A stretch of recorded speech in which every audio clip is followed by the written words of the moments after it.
बिहार के 45,862 गांवों में जमीन सर्वे जो है वो शुरू होने वाला है। अब आपको सावधान होना होगा क्योंकि जमीन सर्वे में बहुत सारे ऐसे कागजात है जिसको आपको दिखाना होगा और बहुत सारे ऐसे जमीन है जो सरकार लेने वाली है। अब सवाल ये उठता है कि आप अपने जमीन को कैसे बचाएंगे, आपका अपना जमीन कैसे सुरक्षित रखेंगे, इसकी जानकारी हम आपको इस वीडियो में पूरा देंगे। हमारे साथ पटना के सुप्रसिद्ध एडवोकेट शिवनंदन भारती जी हैं, इनसे हम बात करेंगे कि जमीन सर्वे में आपको कैसे सुरक्षित रखना है अपने जमीन, कैसे फॉर्म भरना है और कौन कौन से कागज की आपको जरूरी होगी। शिवनंदन भारती जी, हमारे चैनल पर स्वागत है जी। बहुत बहुत शुक्रिया आपका। आपसे हमारा पहला सवाल है कि जो जमीन सर्वे का काम शुरू हो रहा है ये कैसे होगा, कहाँ होगा और कब होगा? देखिए, जमीन सर्वे का कार्य जो है हाँ। वो घोषणा कर दी गई है और अभी पूरे बिहार में 38 जिला में इसकी शुरुआत कर दी गई है और अभी वो सर्वे का कार्य शुरू है।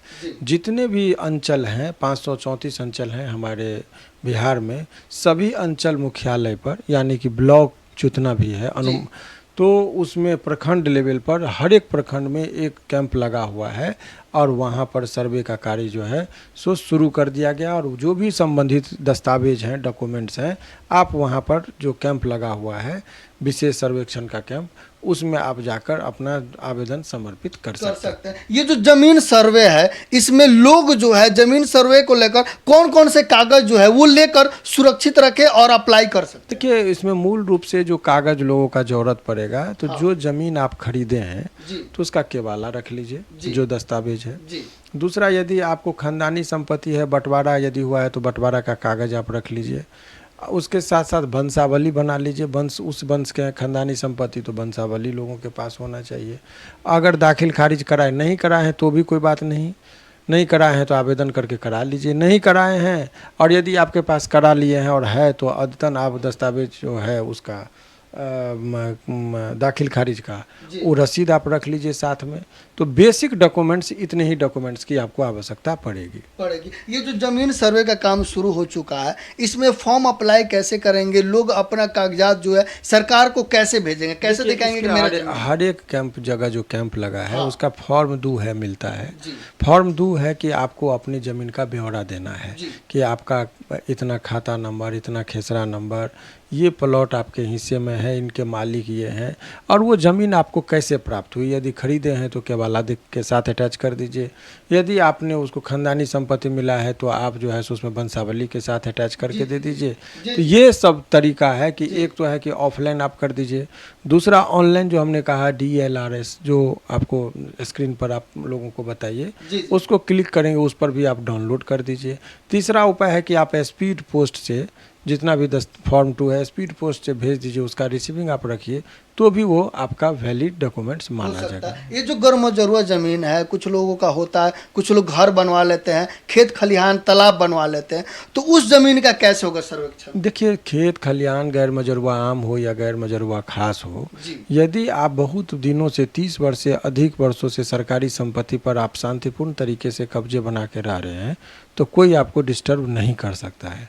और निजी संपत्ति में बहुत पहले लोगों के साथ ये भी समस्या है कि जैसे नाई है, बढ़ी है, दलित लोग हैं, इन लोगों को बसा दिया गया था। जो शेड्यूल कास्ट के लोग, अनुसूचित जाति के जो लोग हैं, इन लोगों को बसा दिया गया था जमींदारों के द्वारा और लेकिन रजिस्ट्री नहीं किया गया। तो 12 वर्ष से अधिक से यदि वो लोग घर बना के रह रहे हैं 12 वर्ष से निजी संपत्ति में, तो ऐसे लोगों को कोई डिस्टर्ब नहीं करेगा और सर्वे में उनका नाम जो है, खाता जिसको कहते खुल जाना, वो खाता खुल जाएगा और वहाँ पर उनका जो है भूधारी में उन लोग का नाम भरा जाएगा। तो इससे उनका काम चल जाएगा। लेकिन बहुत सारे ऐसे जमीन होता है, झगड़ा के कारण भाई भाई में झगड़ा हो जाता है, पट्टीदार में झगड़ा हो जाता है, गांव में झगड़ा हो जाता है, तो वो जमीन परती पड़ जाता है, ऐसे ही रहता है। तो उस जमीन को कैसे क्या होगा? देखिए, जो जमीन यदि आपका विवादास्पद है, न्यायालय में जिसके संबंध में मुकदमा लंबित है, तो ऐसे जमीन के बारे में जो अद्यतन स्थिति रहेगी, सर्वे के जो पदाधिकारी होंगे वो लिख देंगे कि ये जमीन पर पर गए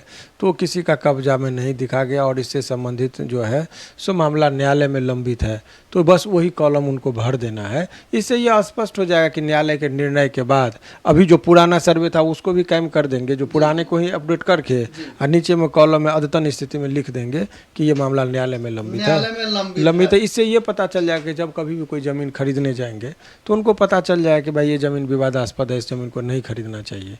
तो ये सब तमाम तरह का चीज़ ये हो जाएगा। बाप दादा के नाम पे जो जमीन है, भाई भाई में बंटवारा हुआ है, अभी किसी के नाम पे हुआ नहीं है, तो भाई का जो बंटवारा हुआ है वो संरक्षण में कैसे अपना जो है। देखिए, भाई का बंटवारा यदि हुआ है तो उसके संबंध में मैंने बताया आपको कि भाई भाई के बीच में जो बंटवारा हुआ है, तो बंटवारा का आधार क्या है। यदि कागज है तो बना लीजिए कि दिखा दीजिए कि कागज है, और नहीं है तो पहले मौखिक बंटवारा था जिसको याददाश्त के तौर पर कागज बनाना चाह रहे हैं, तो याददाश्त का कागज बना के अब वही कागज पे सभी भाई लोग आपसी सहमति से साइन कर देंगे, कोई आपत्ति नहीं करेगा, तो वही चीज़ खतियान में एंट्री हो जाएगा उसी आधार पर। इसीलिए घबराने की जरूरत नहीं है। ये वंशावली क्या है और वंशावली बनाना क्यों जरूरी है, संरक्षण में इसकी क्या योगदान? देखिए, वंशावली बहुत ही जेन्युइन प्रश्न आपने कहा कि वंशावली की यदि कोई खानदानी संपत्ति है तो नियम ये है हमारे यहाँ उत्तराधिकार जो है, जो उसका उत्तराधिकारी होगा उसी को वो ज़मीन मिलेगा उनको। तो उत्तराधिकारी को निर्धारित करने के लिए वंशावली की आवश्यकता होगी कि उसी वंश के आप हैं। मान लीजिए कोई आदमी अभी के डेट में, मान लीजिए बिहार के पूर्व मुख्यमंत्री थे कर्पूरी ठाकुर साहब, अब उनका नाम से कोई संपत्ति हो तो उनका पुत्र का होगा, तो उनको तो दिखाना होगा ना कि हम उनके पुत्र हैं, वंश। मान लीजिए तो उनका जो दिखा देगा तो वंशावली, तो उस आधार पर उनका जो भी ज़मीन होगा इनका होगा। तो ये तो निर्भर करता है स्थिति पर। जैसे मान लीजिए बिहार में शरद यादव जी थे, उनके नाम से बहुत संपत्ति यदि है तो उनका पुत्र यदि अपने नाम पे करवाना चाहेंगे तो दिखाएंगे वंशावली बना के कि मैं शरद यादव जी का पुत्र हूँ और इस आधार पर मेरा उत्तराधिकार नियम के तहत ये ज़मीन पर मेरा दावा बनता है, वो दिखा देंगे तो उसी आधार पर जो है सो उनको ज़मीन उनके नाम पे चढ़ जाएगा।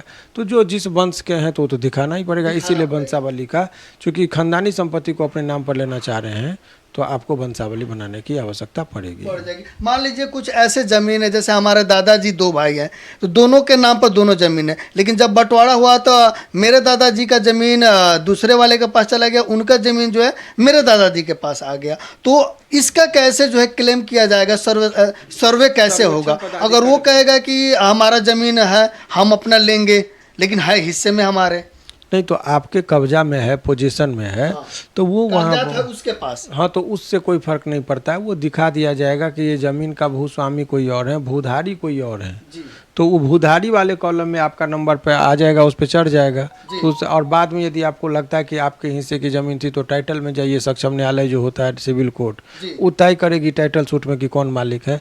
इससे आपका सर्वे वाला जो खतियान जो तैयार होगा उस पर बहुत ज़्यादा प्रभाव नहीं पड़ेगा। बहुत सारे लोग डरे हुए हैं कि उनका ज़मीन उनका भाई, चाचा, फूफा, नाना जो है वो हड़प लेगा, सर्वे में वो अपना नाम दे देगा तो हमारा ज़मीन जो है वो लूट जाएगा। सुप्रीम कोर्ट का ये नंबर ऑफ जजमेंट है, ये सब किताब जो देख रहे हैं ना, इतना अध्ययन पर हम चाहेंगे कैमरामैन आपको दिखाएंगे, ये सब नंबर ऑफ जो किताब देख रहे हैं या इधर जजमेंट होता है, तो उस सब में आपको अनेकों बार ऑनरेबल सुप्रीम कोर्ट ने कहा कि सर्वे से ना ही किसी के अधिकार को जन्म होता है, ना ही किसी के अधिकार का समापन होता है। तो सर्वे नेवर क्रिएट्स एनी टाइटल, समझ गया, और ना ही ये किसी का उसका समाप्त करता है। तो ऐसे परिस्थिति में लोगों को घबराने की, यदि कोई त्रुटियां हो जाएगी तो आपत्ति दर्ज करने का जब अवसर आएगा तो आप आपत्ति दर्ज उसमें कर दीजिएगा, तो उससे आपको फ़ायदा हो जाएगा। और आपत्ति दर्ज कराएंगे तो यदि आपका जो ज़मीन है वो आप ही के नाम पर रहेगा, किसी अन्य व्यक्ति के नाम पर नहीं चलेगा। अभी देखा जाए तो गांव में बहुत सारे लोग घबराए हुए हैं, उनको ऐसा लग रहा है कि जब सर्वे हो रहा है तो मुखिया, सरपंच, वार्ड जो है 10,000 20,000 रुपये लेगा, पैसे ठगने का काम करेगा। अगर ऐसा कुछ होता है तो कैसे बचा जा सकता है? देखिए, इसमें पैसा ठगने की बात है, आपकी संपत्ति है, किसी के कह देने से आपकी संपत्ति नहीं जाएगी। सजग रहिए, आपत्ति दर्ज कीजिए और रिसीविंग जरूर ले लीजिए। रिसीविंग रहेगा तो कोई मायका लाल नहीं है कि आपको आपके ज़मीन को कभी कोई हेर फेर कर सकता है। अब चलिए अंत में हम आपसे सवाल करना चाहेंगे कि जितने भी हमारे दर्शक बंधु देख रहे हैं उनको किन किन चीज़ों का सबसे ज़्यादा ध्यान रखना पड़ेगा इस सर्वे में? देखिए, सर्वे में आपका जो सजगता, आपकी तत्परता, आप निष्क्रिय मत रहिए, बस आपका फॉलो करना है प्रक्रिया को। तो जब कभी भी ये इसमें जब लिखाएगा नाम तो आप नाम जब लिखाएगा तो जब पर्ची चिपकाया जाएगा पंचायत भवन पर, पंचायत भवन में। तब आप वहाँ पर जाके देख लीजिएगा कि आपकी जो संपत्ति है उसमें आपका ही नाम का दर्ज है या दूसरे का। यदि दूसरे का नाम दर्ज हो गया तो आप उसको आपत्ति देकर और रिसीविंग ले लीजिएगा, तो आपको सुनवाई का अवसर देगा और बिना आपके सुनवाई के उसको वो आगे नहीं बढ़ा सकता, फाइनल खतियान नहीं तैयार कर सकता है। इसीलिए आपत्ति जरूर दर्ज करा दीजिएगा और आपत्ति दर्ज कराने के बाद एक रिसीविंग रखिएगा, तो आपका सारा चीज़ वो ठीक हो जाएगा। बस प्रक्रियात्मक चीज़ का आपको ख्याल रखना है, बहुत बाकी इसमें हरास होने की ज़रूरत नहीं और बहुत पैनिक होने की कोई आवश्यकता नहीं है। सही बात है। और जितने भी हमारे दर्शक बंधु देख रहे हैं, आप घबराइए नहीं, आपके साथ सरकार है और जमीन जो सर्वे होगा ये आपका जमीन ना लेगा ना देगा, ये सिर्फ डिटेल्स जो है वो सरकार के पास जो है वो रखेगी और आप सर्वे में भाग लीजिए, आपके पास जो भी कागजात है उसको जमा कराइए और आप जो है निश्चित हो जाइए कि आपका ज़मीन आपके पास ही है। बाकी आपके अंदर या आपके मन में कोई सवाल है ज़मीन को लेकर तो आप कमेंट जरूर कीजिएगा, हम उसका जवाब देंगे।